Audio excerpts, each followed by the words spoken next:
3월 5일과 6일에도 서울에는 눈이 내렸는데 어느새 따뜻한 봄이 찾아왔습니다. 봄 소식은 남쪽에서부터 전해준다고 봐야 할 터인데 제주도는 반도에서 떨어져 있기도 하고 기후도 제법 달라서 제일 먼저 봄 소식을 전해줄 곳은 아무래도 한반도에서 가장 남쪽에 위치하고 있는 전라남도 남쪽 해안으로 봐야 하지 않을까 생각됩니다.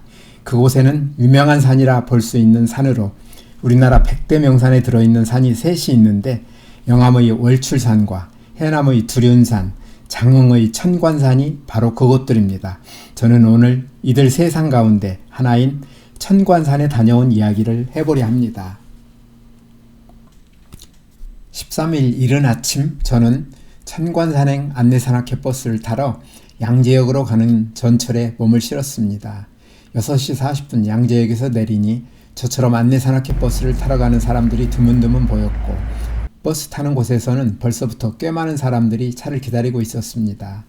잠시 뒤 사람들을 가득 태운 버스는 먼 길을 달려 출발한 지 무려 4시간 40분 만에 천관산 주차장에 도착했습니다. 천관산은 전라남도에서도 거의 맨 끝에 위치하고 있어 땅끝 마을과도 시간 차이가 별로 나지 않을 만큼 먼 곳이라는 것을 실감했습니다. 천관산은 전라남도 장흥군 관산읍과 대덕읍에 걸쳐있는 높이 723m의 그리 높지도 크지도 않은 산입니다.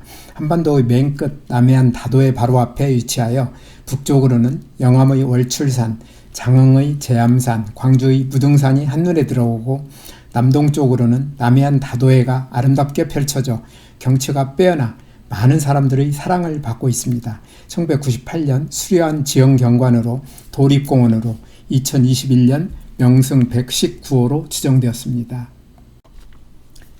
아침에 양재역을 출발할 때는 다소 쌀쌀했던 날씨가 천관산에 도착하니 어느새 포근한 봄 날씨로 바뀌어 있어 편하게 올라갈 수 있었습니다.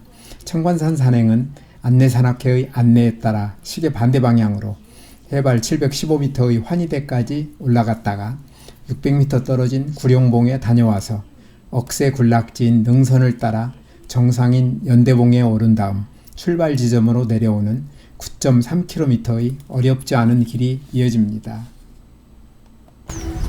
서울에서 7시 전에 출발했는데도 먼 길을 오다 보니 어느새 정오가 가까운 11시 40분 같이 온 친구와 함께 잠시 포장된 도로를 따라가니 환희대까지 3.9km라고 알려주는 등산로 안내판과 천관산에 대한 설명을 담고 있는 큼지막한 돌판이 우리를 반갑게 맞아줍니다. 천관산은 지리산, 월출산, 내장산, 변산과 함께 호남의 5대 명산 중 하나로 불리는데 수십 개의 바위들이 꼭대기 부분에 하늘을 찌를 듯 비죽비죽 솟아 있으며 그 모습이 주옥으로 장식된 천자의 멸관 같다 하여 천관산이라 불렀다고 하는데 신라 화랑 김유신을 한때 사랑했으나 김유신에게 버림받은 천관녀가 숨어 살았던 산이라는 전설이 전해지고 있습니다.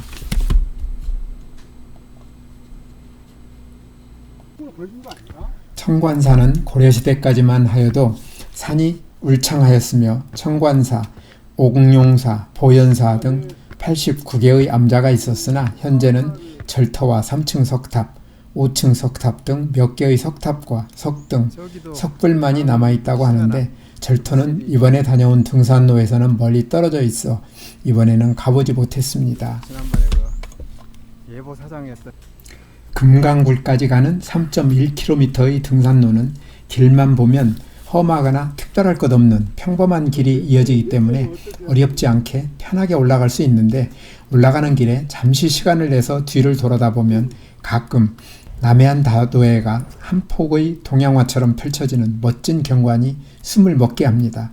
왼쪽으로 고개를 돌리면 멀리 부등산과 제암산을 비롯한 산들이 다도해와는 다르면서도 멋진 경치를 보여주고 그 앞에는 잘 정리되어 있는 논들도 볼 수 있습니다.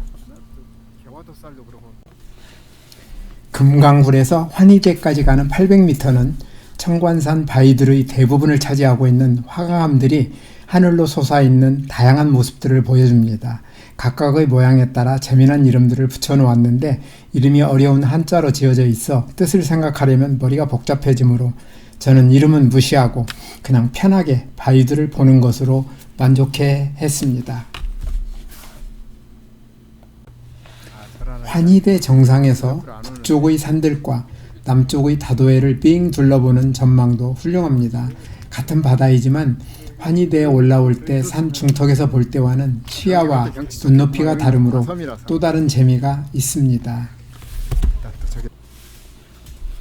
환희대에서 해발 675m의 구룡봉까지 앞으로 바다와 섬이 어우러진 내려가는 능선길을 보며 걷는 600m도 재미난 길인데 구룡봉에서 빙 둘러보는 전망도 참 아름답습니다. 구룡봉에서 환희대로 돌아오는 길 전망 좋은 곳에서 우리는 멋진 경치를 즐기며 준비해온 도시락을 맛있게 먹고 환희대로 돌아온 다음 청관산 정상을 향해 발걸음을 옮겼습니다. 환희대에서 청관산 정상인 연대봉까지 1km는 억새능선입니다. 이 구간에 펼쳐진 40만 평의 억새평원은 매우 유명한데 억새밭이 은빛 바다처럼 출렁이는 매년 10월이 되면 청관산 억새제를 개최합니다.